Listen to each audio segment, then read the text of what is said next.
Last video में हम लोगों ने इकोनॉमिक्स का जो बेसिक इंट्रोडक्टरी पार्ट था, इंट्रोडक्शन जो पोर्शन चल रहा है वो फिनिश कर दिया है। मतलब इंट्रोडक्शन यूनिट पूरा खत्म नहीं किया है, बट इकोनॉमिक्स का जो इंट्रोडक्शन था बेसिक बिल्कुल वो फिनिश किया हुआ है। अब उसके दूसरे पार्ट पे आते हैं जो कि है स्टैटिस्टिक्स फॉर इकोनॉमिक्स। मतलब इस पोर्शन में, इस पार्ट में हम लोग इकोनॉमिक्स में स्टैटिस्टिक्स क्यों पढ़ रहे हैं या स्टैटिस्टिक्स का क्या मतलब है, बेसिक इंट्रोडक्शन जो रहेगा वो स्टैटिस्टिक्स का अब शुरू करेंगे हम लोग, ताकि इसके आगे अब हमको स्टैटिस्टिक्स के जो डिटेल फॉर्म है वो समझ में आए। तो सबसे पहले स्टैटिस्टिक्स फॉर इकोनॉमिक्स में आपको स्टैटिस्टिक्स का ओरिजिन और ग्रोथ जानना है। मतलब कहने का हुआ कि स्टैटिस्टिक्स जो है वो ओरिजिनेट कहां से हुआ है, कब हुआ है, किसने किया है, और साथ ही साथ उसका ग्रोथ पहले से लेकर अब तक क्या रहा है, हमें वो सारी चीजें देखनी है। ठीक है, तो देखो सिंपल से है, दो चार वर्ड्स में, पॉइंट्स में, नॉट वर्ड्स में, सॉरी, दो चार पॉइंट्स में हम ग्रोथ एंड ओरिजिन ना फिनिश करते हैं। सबसे पहला जो पॉइंट है वो है कि जो टर्म है आपका स्टैटिस्टिक्स, जो वर्ड आप सुनते हो स्टैटिस्टिक्स, सिर्फ सुनते नहीं है, देखते हैं, पढ़ते हैं, ये स्टैटिस्टिक्स वर्ड जो है वो डिराइव किया गया है लैटिन वर्ड स्टेटस से। लैटिन लैंग्वेज में एक वर्ड है स्टेटस, वहां से ये डिराइव किया गया है, जिसका मतलब जो है वो होता है आपका पॉलिटिकल स्टेट। तो स्टैटिस्टिक्स का जो ओरिजिनेट या कहो कि कहां से आया है ये वर्ड, तो ये लैटिन वर्ड है। अच्छा, अलग अलग लैंग्वेजेस में भी स्टैटिस्टिक्स के वर्ड आपको मिलेंगे, जैसे इटालियन लैंग्वेज भी है, आपका जर्मन लैंग्वेज भी है, तो उनमें भी अलग अलग वर्ड्स हैं जहां से कह सकते हैं कि स्टैटिस्टिक्स को ओरिजिनेट किया गया है। अच्छा, अब उसके बाद है अगला पॉइंट, देखो कि इन एंशियंट डेज, मतलब पहले के टाइम पर स्टैटिस्टिक्स जो है उसको स्टैटिस्टिक्स नहीं कहते थे। ठीक है, उसको साइंस ऑफ स्टेट कहा जाता था, या फिर उसे कहा जाता था साइंस ऑफ किंग्स। अब पहले के टाइम पे स्टैटिस्टिक्स को स्टैटिस्टिक्स ना कह के साइंस ऑफ स्टेट और साइंस ऑफ किंग कहते थे। ऐसा इसीलिए क्योंकि प्राचीन काल में क्या होता था, पहले के टाइम पे ये जो स्टैटिस्टिक्स है ना, इसका इस्तेमाल सिर्फ दो ही लोगों के द्वारा किया जाता था, या दो ही चीजों के द्वारा किया जाता था। एक था आपका स्टेट और दूसरे थे किंग्स। जितने भी राजा महाराजा थे और जो स्टेट राज्य वगैरह रहते थे, वहीं पे बस स्टैटिस्टिक्स का इस्तेमाल होता था। तो इसीलिए प्राचीन काल में स्टैटिस्टिक्स को स्टैटिस्टिक्स ना कहते हुए कहते थे साइंस ऑफ स्टेट या फिर साइंस ऑफ किंग्स। उसके बाद फिर क्या हुआ कि मॉडर्न डेज में, ठीक है, फिर आधुनिक समय में क्या हुआ कि ये जो टर्म स्टैटिस्टिक्स है, ये जो वर्ड है स्टैटिस्टिक्स, इसका सबसे पहली बार इस्तेमाल किया गया था जर्मन साइंटिस्ट के द्वारा, जिनका नाम था गॉटफ्राइड एकेनवेल्ड। ठीक है, नाम देख लेना, थोड़ा सा स्पेलिंग देख लीजिएगा। जर्मन साइंटिस्ट थे ये, और इनका नाम गॉटफ्राइड एकेनवेल्ड था, और इनके द्वारा सबसे पहली बार स्टैटिस्टिक्स वर्ड का इस्तेमाल किया गया मॉडर्न टाइम में। कब किया गया? तो 1749 में किया गया था। ठीक है, तो 1749 में Gottfried Achenwall was the first person जिसने स्टैटिस्टिक्स वर्ड का इस्तेमाल किया। तो उस हिसाब से, उस नाते उनको एक्सेप्ट कर लिया गया as a father of statistics. ठीक है, तो मतलब उस टाइम से, चूंकि ये पहले व्यक्ति थे जिन्होंने स्टैटिस्टिक्स का इस्तेमाल किया, उस वर्ड का इस्तेमाल किया, इसलिए उनको फादर ऑफ स्टैटिस्टिक्स के नाम से भी जाना जाता है। तो जनरली हमारे एग्जामिनेशंस में क्वेश्चन आते हैं, ऑब्जेक्टिव क्वेश्चन, कि who is the father of statistics. भाई नाम याद रख लेना, गॉटफ्राइड एकेनवेल्ड, जर्मन साइंटिस्ट थे ये। समटाइम्स क्वेश्चन पूछ सकता है कि कब इन्होंने इस्तेमाल किया पहली बार, तो बस टाइम याद रख लीजिएगा, 1749 में।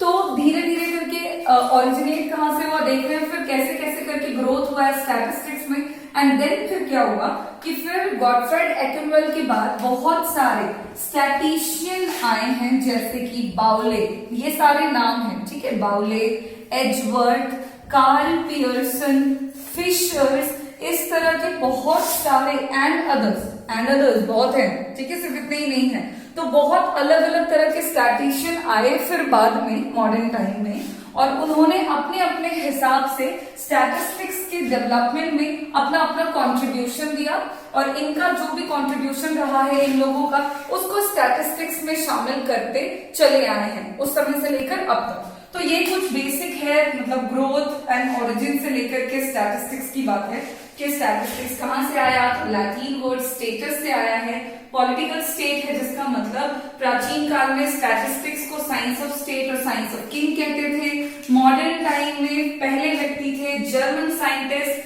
जिनका नाम था गॉटफ्राइड एकेनमेयर, जिन्होंने 1749 में सबसे पहली बार स्टैटिस्टिक्स का इस्तेमाल किया, इसलिए उनको फादर ऑफ स्टैटिस्टिक्स भी कहते हैं। और फिर बाद में समय के साथ बहुत सारे स्टैटिशियन आए, जैसे कि बाउले, एजवर्थ, कार्ल पियर्सन, फिशर, जिन्होंने अपने अपने तरीके से स्टैटिस्टिक्स के ग्रोथ एंड डेवलपमेंट में अपना अपना कंट्रीब्यूशन दिया।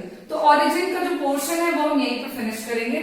उसके बाद आपको जानना है मीनिंग कि स्टैटिस्टिक्स का मतलब क्या है। ठीक है, बहुत ही बेसिक है भाई, क्या मतलब है स्टैटिस्टिक्स का। अब तक तो हमने बात करी कहां से आया, ठीक है, लोगों ने अपने अपने हिसाब से क्या बताया उसके बारे में, बट बेसिकली क्या मतलब है स्टैटिस्टिक्स का, कैसे डिफाइन कर सकते हैं। तो देखो, मॉडर्न टाइम में, प्रेजेंट टाइम पे स्टैटिस्टिक्स एक ऐसा सब्जेक्ट है जिसका इस्तेमाल हर जगह होता है। मॉडर्न टाइम में बिना इसके कोई काम हो नहीं सकता है, चाहे इकोनॉमी चलाने की बात हो एज अ होल, या फिर कोई भी छोटी कंपनी, इंडस्ट्री, हर तरह के लोग करते हैं, स्टडीज में इस्तेमाल होता है, तो इट इज वेरी इंपॉर्टेंट। अब मीनिंग की बात करें तो लेमैन्स लैंग्वेज में, मतलब साधारण व्यक्ति की भाषा में, अगर हम स्टैटिस्टिक्स का मतलब ढूंढे तो स्टैटिस्टिक्स का जनरल मतलब होता है डेटा। सिंपल, एक वर्ड, स्टैटिस्टिक्स मींस डेटा। अब डेटा का क्या मतलब हुआ, तो डेटा का मतलब हुआ facts in figures. Facts in figures बोलने का मतलब हो गया कि कोई भी बात, कोई भी तथ्य, किसी भी प्रकार का कथन जिसको फिगर्स में, जिसको नंबर्स में हम शो करें, उसको हम डेटा कहेंगे।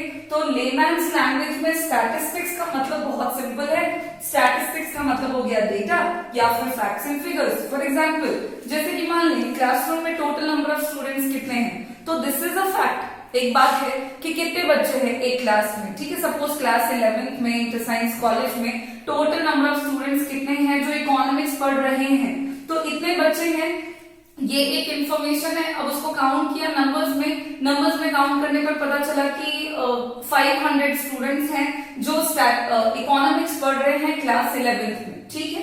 तो वो जो 500 है वो 500 फिगर है, नंबर है, जो फैक्ट बता रहा है। क्या बता रहा है, तो वो बतला रहा है कि क्लास 11th में इकोनॉमिक्स में कितने बच्चे हैं। तो वो एक फैक्ट है जिसको हम फिगर पे दिखा रहे हैं, और स्टैटिस्टिक्स में बस हम यही एक काम करते हैं, इससे ज्यादा कुछ नहीं करते हैं। वही फिगर्स है, उन्हीं को फॉर्मूला में पुट करके वैल्यू निकालते हैं, रिलेशन जानते हैं, इससे ज्यादा कुछ नहीं है। तो ये बहुत सिंपल है। अच्छा, तो लेमैन के लैंग्वेज में तो पता लग गया कि स्टैटिस्टिक्स का क्या मतलब है। लेकिन अगर हम टेक्निकली बात करें कि एग्जैक्टली स्टैटिस्टिक्स को और हम कैसे डिफाइन कर सकते हैं, तो टेक्निकली स्टैटिस्टिक्स का जो मीनिंग है उसके दो सेंस है, उसके दो टाइप है, दो डिस्टिंक्ट में उनके डेफिनेशन को, उसके मीनिंग को बांट दिया गया है। पहला जो सेंस है वो है आपका सिंगुलर सेंस, ठीक है, और दूसरा सेंस है आपका प्लूरल सेंस। तो स्टैटिस्टिक्स को दो अलग अलग तरीकों से डिफाइन किया गया है, उसका मीनिंग अलग अलग निकलता है। सिंगुलर सेंस में अलग मतलब, प्लूरल सेंस में अलग मतलब। अब अलग से मतलब बिल्कुल ही अलग नहीं है, ऑलमोस्ट रिलेटेड है, बट फिर भी इसको दो अलग अलग तरीकों से डिफाइन किया गया है। अब सिंगुलर सेंस में स्टैटिस्टिक्स का मीनिंग एंड प्लूरल सेंस में स्टैटिस्टिक्स के मीनिंग से लेकर के उसके कैरेक्टरिस्टिक्स की बातें जो है वो हम नेक्स्ट वीडियो में करेंगे। आज के लिए हम इतना ही रखते हैं कि स्टैटिस्टिक्स का ओरिजिन एंड ग्रोथ देखा है हमने, उसका सिंपल लैंग्वेज में मीनिंग देख लिया है, इसके आगे का काम भी हमने ऑलमोस्ट शुरू किया हुआ है कि सिंगुलर एंड प्लूरल सेंस में हमको डेफिनेशन जानना है। फिलहाल के लिए इतना आप छोटी छोटी बातें याद रखेंगे, देन इसके आगे चलेंगे हम लोग अगली वीडियो में। Thank you.